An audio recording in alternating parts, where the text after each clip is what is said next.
Friends, welcome back to my channel. আমরা এখন বাড়ি যাচ্ছি।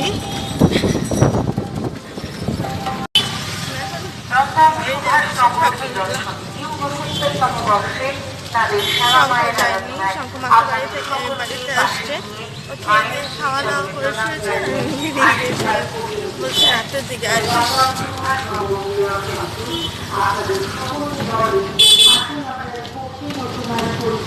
বাড়ি যাই।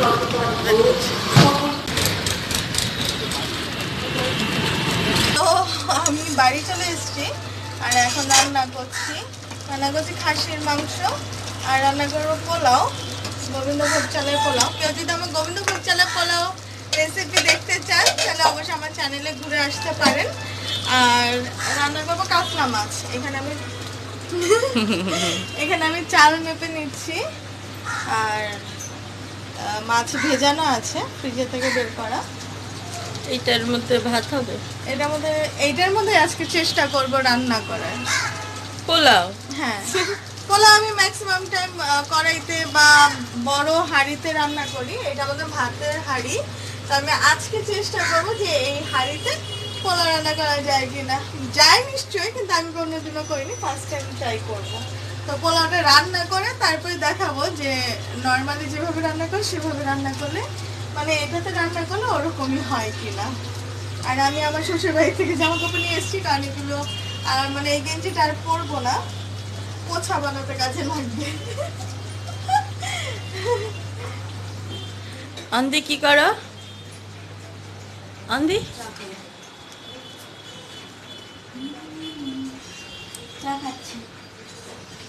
চা খাচ্ছে। বন্ধু এখানে রান্না করছি। বন্দি কি কালকে তোরা কখন আসছে বললি না তো, আমি তো বলতেই পাইনি, কারণ তারপরে আমি আর ব্লগ দিইনি। ও কালকে ওই যে যখন এটা আমি তো মানে বন্ধ করে আসলাম না। হ্যাঁ, তারপরে ভিডিও হয়নি, কারণ আমি ওর পরে কিছুই রান্না করলাম। মানে আমি রান্না করিনি, কিছু অ্যাকচুয়ালি শঙ্কর মা রান্না করেছে আর আমি নিরামিষ তরকারি রান্না করেছি। আর তারপর সবার বাড়িতে দিতে দিতে আর মানে করতে করতে আর কি টাইম অনেকটা রাত হয়ে গেছিলো। তারপর আমরা একটু টায়ার্ড হয়ে গেছিলাম। তারপরও খাওয়া দাওয়া করে 12টার সময় একটু ঘরের মধ্যে মোম টোম ধরিয়েছি, ধরানোর পরে ঘুমিয়ে পড়েছে। আর সকালবেলা উঠে তাড়াহুড়ো করে সবকিছু গোছানোর পরে রান্নাও করিনি। পরোটা আমরা তো ওই পরোটা কিনে এনে আমি খেয়ে এসছি আর ওরা সবাই খিচুড়ি খেয়েছে। পৌনে 7টায় বাড়ি ঢুকে গেছিস? না না, 7টার সময় আসছি। হ্যাঁ, তুই হয়ে যাবে। তারপরে আমরা এসে করলাম, এই যে বাবুর দোকানে বারান্দায় সব জায়গায় প্রদীপ ধরালাম। দেখাই প্রদীপ। আমরা কালকে এখানে প্রদীপ ধরিয়েছিলাম, পুরো বাড়িতেই প্রদীপ ধরিয়েছিলাম, ছাদে, বারান্দায়, সিঁড়ি, সব জায়গায় পুরোটাই। এই ঘরের মানে এই যে কোনায় কোনায়, ঘরের এরকম কোনায় কোনায় প্রদীপ ধরিয়েছিলাম, সব ঘরের দরজার সামনে, ঠাকুরের ওইখানে, সব জায়গায় প্রদীপ ধরেছিলাম। না রান্দি? বাবুর দোকানে বাইরে যে লাইট ফাইট গুলো লাগানো ছিল সবকিছু খুলে রেখে আসলাম। শঙ্কর বাবা বললো যে এগুলো খুলে রেখে যাও, নাহলে তোমার শাশুড়ি যে টালকা না সব ছিঁড়ে টিড়ে ফেলবে। তারপর শঙ্কর বাবা বললো, তারপরে ওগুলো খুলতে খুলতে একটু দেরি হয়ে গেছে, না আরো সকালে আসতে পারতাম। আমি লাগিয়ে দিয়ে আসছিলাম, আমি আর বন্ধু মিলে লাগিয়েছিলাম। লাগানো হয়েছে আর আজকে খুলে বলছে। আর সারা আলপনা উনি বসে বসে কাকু, হ্যাঁ সারা আলপনা তুলছে ঘরে। আর আমি সকালবেলা ঘুমাচ্ছিলাম বলে সকালে আমার ঘরে ঢোকে নাই, নাহলে ওনার ঘরে আর বারান্দায় সব তোলা শেষ। অনেক ফাস্ট, পাড়া পাড়া দিয়ে সব উপরে উঠবে, খাটে উঠবে। হ্যাঁ, পরিষ্কার অনেক। তা রান্না কি দেখাবে না? রান্না করে নেই, তারপর দেখো ফার্স্ট টাইম তো একটু মানে করে নিয়ে তারপরে প্র্যাকটিস দেখাবো। তারপরে খারাপ টারাপ হয় তখন তো আরেক সমস্যা। তো করে নেই, তারপর দেখাই যে ওরকমটা হয় কিনা। তো আমি দেখাই, ফার্স্ট টাইম রান্না করেছি, ঝরঝরে হয়েছে, কিন্তু এবার ভিতরে গুলি তা দেখতে পাইনি, বুঝতে পারবো না। এমনি মোটামুটি ঝরঝরি হয়েছে, কিন্তু আমার হাঁড়িটার মাপ আমি বুঝতে পারিনি, সেই জন্য আমার বেশি হয়ে গেছে, সেজন্য ওপরে উঠে গেছে। ট্রাই করতে পারেন। আর এই পাশে আমি বসিয়েছি ভাত বসিয়েছি মার জন্য। মা তো পোলাও অত ভালো খায় না, তেল মশলা জিনিস একটু কম খায়, সেজন্য ভাত বসিয়েছি। এখন রান্না করব চাটনি আর মাছ ভাজবো। মাংস হয়ে গেছে, মানে এটা দে। জাস্ট নামালাম, এখনো আছে ভিতরে, প্রেশারটা অটোমেটিক নামবে। অন্দি এখানে ভূত সেজে বসে আছে। অন্দি অন্দি অন্দি অন্দি রূপচর্চা, হ্যাঁ দেখ কালী পূজা কালকে। শেষে এখন গ্ল্যামার বাড়িয়ে লাভ, কে দেখবে তোকে?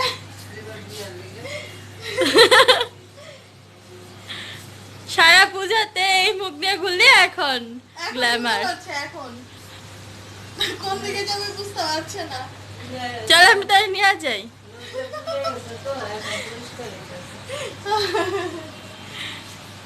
না দেরি হয়ে করবো জলপাইয়ের চাটনি। তো প্রথমে জলপাইটাকে ভালো করে একটু কচলে ধুয়ে নিতে হবে।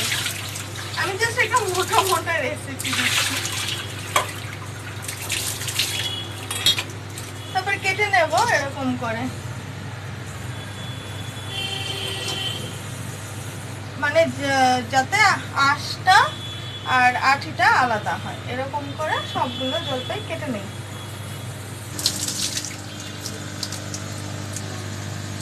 রেডি?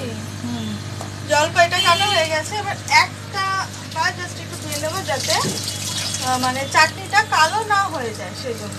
আর ভালো করে জলটা ঝরিয়ে নিতে হবে। এবার আমি কড়াই গরম করে অল্প একটু তেল দেবো, মানে জাস্ট ফোড়নটা যাতে আসে, সেই জন্য তেলটা দেওয়া।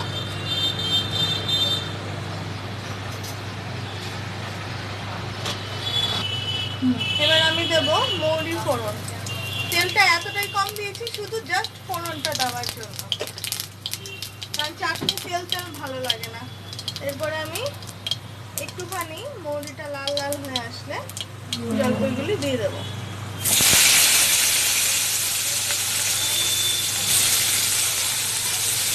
আর এর মধ্যে দিয়ে দেবো স্বাদ মতো লবণ।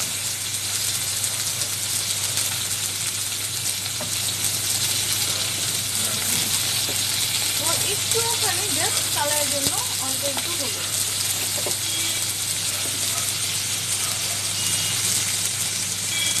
এটাকে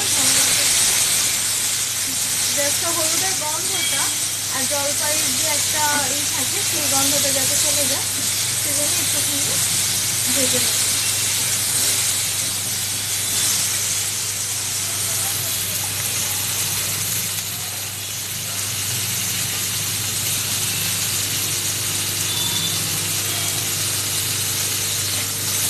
দেখুন কালারটা চেঞ্জ হয়ে গেছে।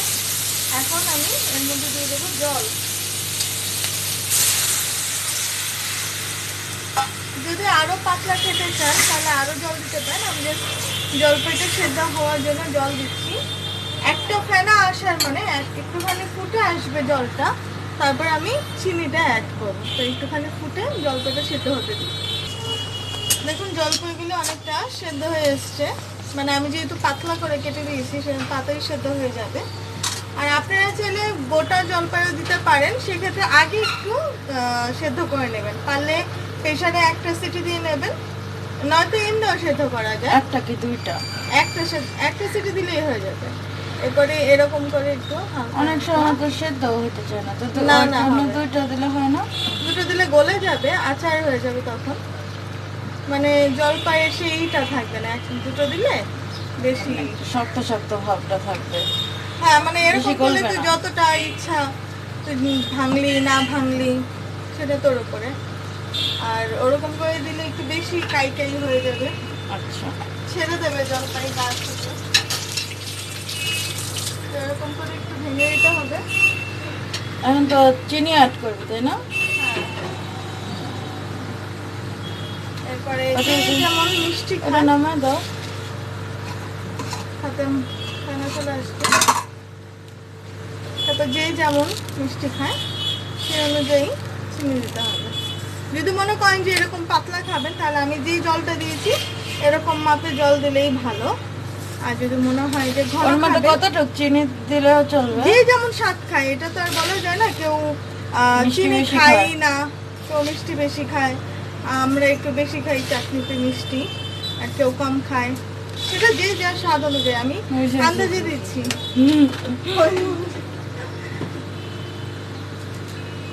অনেকে তো সুগার আছে বললি। হ্যাঁ, অনেকে সুগার আছে, সেক্ষেত্রে কি করবেন, জলপাইটা যদি আগে সিদ্ধ করে নেন প্রেশার কুকারে, একটা সিটি দেওয়ার পরে ওই জলটা ফেলে দেবেন। ফেলে দিয়ে একটুখানি জলপাইটাকে ভেঙে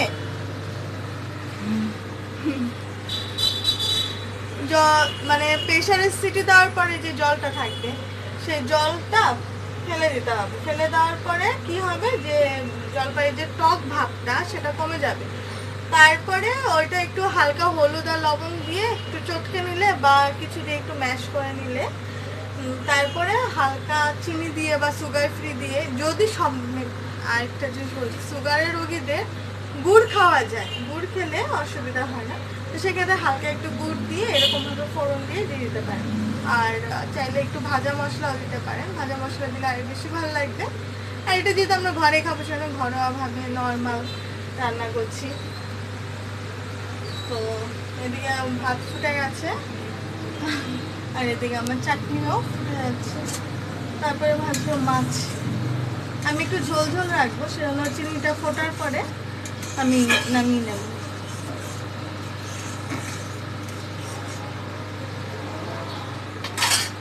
তো রেডি হয়ে গেছে আমার চাটনি। আর দেখুন আমি একটু পাতলা পাতলা রেখেছি, ডান একটু লাইট দিয়ে দেখেন ব্রাইটনেসটা কম। দেখুন আমি একটু পাতলা পাতলা রেখেছি, দেখাচ্ছি। যদি এরকম করে রান্না করতে চান তাহলে আমি যেভাবে করলাম সেভাবেই করবেন। আর যদি মনে হয় যে না একটু ঘন চাটনি, যেরকম চাটনি খাই আমরা সেরকম ভাবে রান্না করবেন, তাহলে জলটা কম দেবেন, দিয়ে সেদ্ধ করে নেবেন। বেশি ফুটতে দেবেন? হ্যাঁ, মানে বেশি ফুটতে না, মানে এই জলের পরিমাণটা যেমন এটা যেমন ঝোল ঝোল হয়েছে, তখন জলের পরিমাণটা কম দিলেই হবে। 2 কাপের মতো? অত মেজারমেন্ট বলা যায় না। আচ্ছা, মানে যেরকম আপনারা অবশ্যই বাড়িতে ট্রাই করবেন আর আমাকে কমেন্ট করে জানাবেন যে চাটনি আপনাদের কেমন লাগলো। না না, আমি সেটা বলি নাই, বললাম যে যদি জলপাইটা বেশি থাকে, মানে তার ওরকম মানে যে তাহলে তো একটু জলটা বেশি পড়ে না। হারে শোন আমার কথা, ওরকম ভাবে মেজারমেন্ট বলা যায় না। যতটুকু জলপাই আছে সেদ্ধ হতে যতটুকু জল লাগবে সেটা বুঝে। আর বেশি জল হলে ফেলে দেবে, যারা মানে টক কম খায় তারা জল তো ফেলেই দেবে, দিয়ে একটুখানি চটকে নিলেই তো হয়। আরে তুমি কি করবে, মাছ ভাজবা? এখন আমি মাছ ভাজবো একটু, তেল দেওয়া হয়ে একটু গেছে বেশি কড়াইতে, তেলে তেলে মাছটা ভাজবো। ভাতও হয়ে যাচ্ছে। চলুন পরে দেখা হচ্ছে। খাচ্ছি। এই যে এখানে মাছ, চাটনি আর তরকারিটা আনা হয়নি, তরকারি মানে একটুখানি নিয়ে আসছে, বাকি নিয়ে আসবো। আর এখানে সবার ভাত বাড়া হয়ে গেছে, ভাত মানে পোলাও বাড়া হয়ে গেছে। আমরা এখন খেতে বসবো। আপা বিদায় দিয়ে দে।